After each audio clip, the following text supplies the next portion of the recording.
ये कुछ चीजें आपको पता होनी चाहिए अगर आप जर्मनी में आना चाहते हैं मास्टर्स के लिए या फिर जॉब के लिए। इस वीडियो को देखने के बाद आप खुद को बेटर ऑर्गेनाइज कर पाएंगे आने वाली अपॉर्चुनिटीज के लिए। हवा में बात करने की मुझे आदत नहीं है, तो एकदम स्ट्रेट फॉरवर्ड सीधी चीजों के बारे में बात करूंगा। सिंपल प्रैक्टिकल एडवाइसेस जो मैंने खुद भी 5 से 6 साल जर्मनी में रहते हुए अपने ऊपर अप्लाई किए हैं। अगर आप मुझे नहीं जानते, hi, my name is Shubham. I, along with my partner Jyoti, we both are architects and we live in Frankfurt, Germany, और हम बनाते हैं Europe related informative videos and travel content.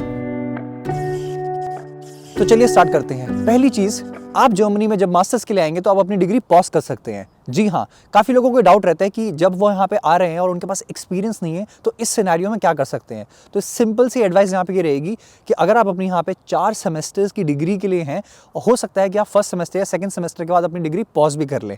अब ये फ़ायदेमंद रहेगा उन लोगों के लिए जिनकी सेमेस्टर फीस थोड़ी कम है। कहने का मतलब है कि जब भी आप यहाँ पे आएंगे और आपकी सेमेस्टर फीस मान लीजिए 1000 यूरो से कम है पर सेमेस्टर, तो उस केस में आप अपनी डिग्री पॉज भी कर सकते हैं और आपको सिर्फ यूनिवर्सिटी को उस पर्टिकुलर केस में सेमेस्टर फीस देनी होती है उस सेमेस्टर की। That's it.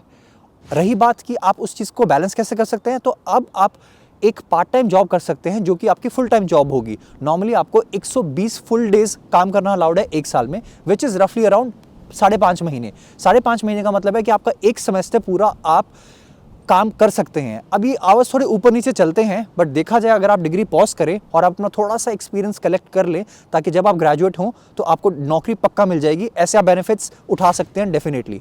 यहाँ पे कोई शर्मा जी और उनका बेटा नहीं है, विद ऑल ड्यू रिस्पेक्ट, जिनको आपको दिखाना है कि मैं डिग्री टाइम पे ख़त्म कर सकता हूँ। आप अपनी पेस के हिसाब से धीरे धीरे भी डिग्री ख़त्म कर सकते हैं। काफ़ी लोग हैं जो ये ऑलरेडी करते हैं, वो नेक्स्ट टू स्टडीज़ या even they pause the studies and they gain professional experience, ताकि उनको नौकरी लेने में आगे ज़्यादा प्रॉब्लम ना आए। और इतना ही नहीं, आपको ये भी क्लैरिटी मिल जाएगी कि आपको उस शहर में नौकरी करनी भी है कि नहीं करनी है। और अगर तो आपकी यूनिवर्सिटी ऐसी है जिसमें आपकी सेमेस्टर फीस 2-3 हज़ार 4 हज़ार यूरो है पर सेमेस्टर, तो उस केस में शायद ये ज़्यादा फायदेमंद नहीं है, बट बाकी सारे केसेस में इट्स अ गुड डील। अगला पॉइंट है एरास्मस इंटर्नशिप। काफ़ी लोगों को ये नहीं पता है, तो आप डेफिनेटली जब भी आप यहाँ पे अपनी मास्टर्स के लिए आ रहे हैं तो चेक कर लें कि आपकी यूनिवर्सिटी में एरास्मस प्रोग्राम है कि नहीं है। मैं आपको जल्दी से बता देता हूँ एरास्मस प्रोग्राम होता क्या है। बेसिकली आपको 1-2 प्रोफेसर्स अलॉट होते हैं यूनिवर्सिटी में जो आपके एरास्मस इंटर्नशिप्स के बारे में आपको बताएंगे या फिर आपको केटर करेंगे कि ओके आप क्या कर सकते हैं। Next to your studies you can even pause your degree और आप अब्रॉड जा सकते हैं। दैट मीन्स जर्मनी के अलावा बाकी यूरोपियन कंट्रीज़ में जा सकते हैं। हो सकता है आप यूके जाना चाहते हैं, नॉर्वे, डेनमार्क, कहीं पे भी हो सकता है। ये नेदरलैंड्स एक अच्छी अपॉर्चुनिटी है फॉर ऑल इंग्लिश स्पीकर्स। तो इस केस में आपको एरास्मस ऑर्गेनाइजेशन थोड़ा फंड देगी पर महीने के हिसाब से, और जो आप किसी स्पेसिफिक कंट्री में जाओगे जॉब के लिए वो तो पैसे देंगे ही देंगे। तो यहाँ पे ना एम्प्लॉयर्स थोड़ा स्मार्ट मूव करते हैं। वो कहते हैं कि आप ऑलरेडी इरास्मस से फंडेड हो तो आपको हम थोड़े पैसे कम देंगे। तो वहाँ पे आपको ख्याल रखना है, आपको ठोक कर बोलना है कि वो चीज़ तो separately is funded but I want money based on my efforts. तो पैसों के मामले में कोई कॉम्प्रोमाइज़ नहीं करना है।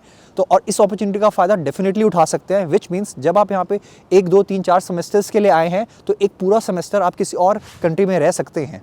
तो पैसे आपको अपने स्किल सेट के हिसाब से मिलते हैं। उस मामले में you don't have to be low on confidence कि ओके मेरे पास ऑलरेडी इंटरनेशनल एक्सपीरियंस नहीं है तो मैं वहाँ पे नेगोशिएट ना करूँ। आप डेफिनेटली नेगोशिएट करें और फुली कॉन्फिडेंट रहें, क्योंकि पैसे के मामले में you don't have to compromise anywhere. और याद रखिए आपको हमेशा फाइट करनी पड़ेगी when it comes to money, तो गेट कंफर्टेबल विद इट। अगला पॉइंट है student visa to work visa.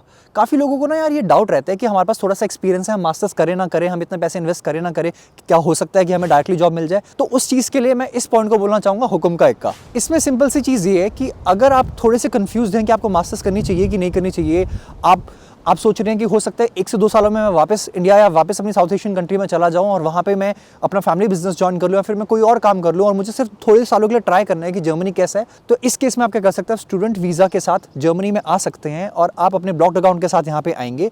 और जैसे ही आप यहाँ पे आते हैं तो पहले दूसरे महीने में आप फुल टाइम जॉब्स के लिए अप्लाई कर सकते हैं। अगर तो आपके पास ऑलरेडी एक्सपीरियंस है या तो आपका स्किल सेट काफ़ी बेटर है बाकी एवरेज इंडिविजुअल से, तो डेफिनेटली आपको नौकरी मिल सकती है और आप अपना वीज़ा भी चेंज कर सकते हैं from student visa to work visa directly.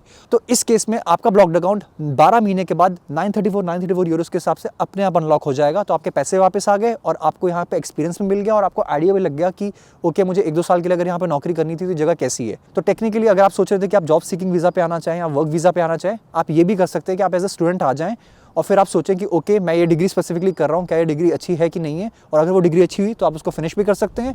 But अगर आप वापस अपनी होम कंट्री जाना चाहते हैं कुछ सालों में और आपके लिए मास्टर्स इतनी इंपॉर्टेंट भी नहीं है, you just want to test work life in Europe, तो आप ऐसे भी कर सकते हैं कि स्टूडेंट वीज़ा पे आ जाएं, और अगर आपको अपॉर्चुनिटी मिलती है तो डायरेक्टली उसको चेंज करें। जर्मनी में जब आप अपनी मास्टर्स खत्म करेंगे तो आपको मिलेंगे मास्टर्स खत्म करने के बाद 18 महीने नौकरी ढूंढने के लिए।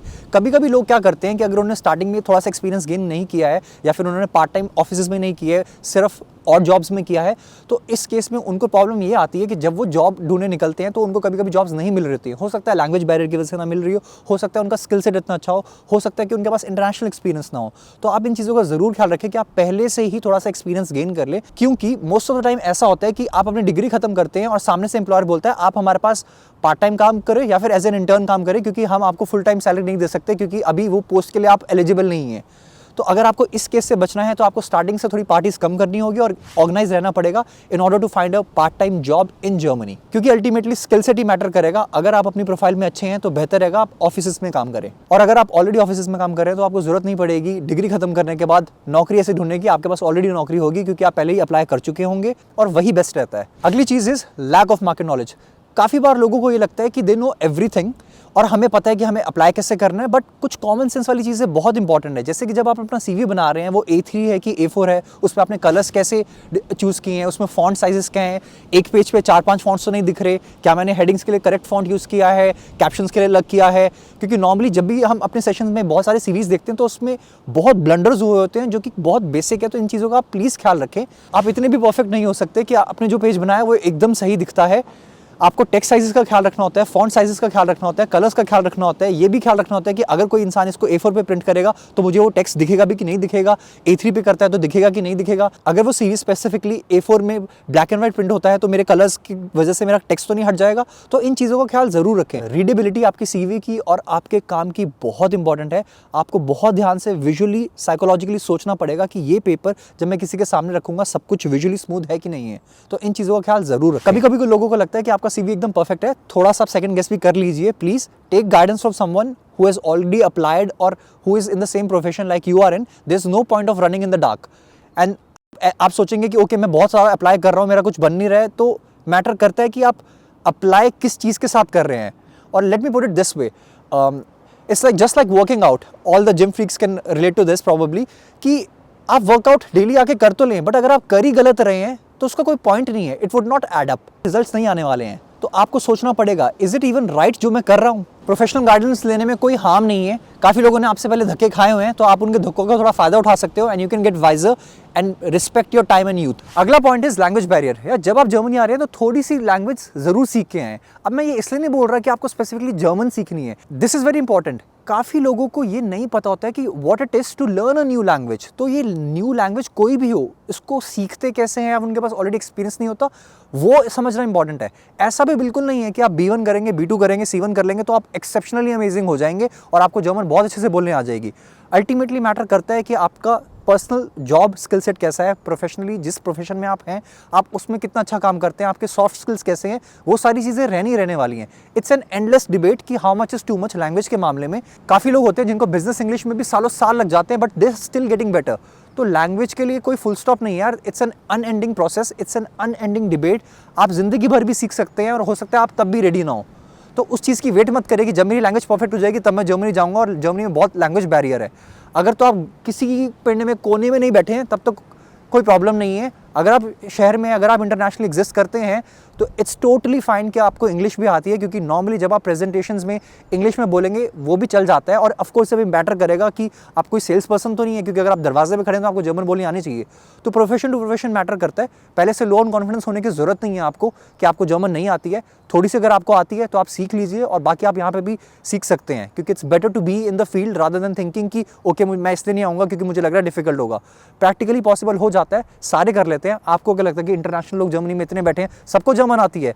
ऐसा भी नहीं है। एक पीस ऑफ पेपर नहीं डिफाइन करेगा कि आप कितनी अच्छी जर्मन बोल लेते हैं। कुछ लोग हैं जो A2 के बाद भी बहुत ज़्यादा अच्छा बोल लेते हैं, कुछ लोग हैं जो B2 के बाद भी कम अच्छा बोल पाते हैं, और अल्टीमेटली मैटर करेगा आपके प्रोफेशन में वो चीज़ यूज़ कितनी हो रही है। लोग बोलेंगे लैंग्वेज में प्रॉब्लम आती है, कुछ लोग हमेशा ही बोलते हैं अगर आपकी इंग्लिश, आपकी बिजनेस कम्युनिकेशन, नेगोशिएशन स्किल्स अच्छे हैं तो आपको कभी प्रॉब्लम नहीं होने वाली है। लोगों का काम है बोलना। आप नेगेटिव वॉइसेस को सुनना बंद करो, यहाँ से सुनो और यहाँ से निकाल दो, and there is no need for you to hold yourself कि पहले मैं ये सीख लेता हूँ उसके बाद मैं जाऊँगा। पॉजिटिव आउटलुक आउटलुक रखना लाइफ में बहुत इंपॉर्टेंट है। आप ये देखिए कि आपका वर्क लाइफ भी बहुत बेटर होगा, आपके पास ट्रैवल अपॉर्चुनिटीज भी होंगी और सैलरीज भी ठीक होंगी। Everything is possible, getting a job is also possible अगर आप स्ट्रेटेजिक वे में चलेंगे और अगर आपको प्रोफेशन में, अपने प्रोफेशन में स्किल सेट आपका अच्छा है तो जॉब लेना इतनी बड़ी चीज नहीं है। I hope you understand my point and take this video in an appropriate manner. Hope you like the video and इस वीडियो का कंटेंट आपको डेफिनेटली पर्सनली हेल्प करेगा। हमारे चैनल पे और भी कई सी वीडियोस हैं जो आप देख सकते हैं which are Europe related, Germany related. तो definitely if you find this video nice, like the video and subscribe to our channel. और मिलते हैं अगली वीडियो में एक नए टॉपिक के साथ।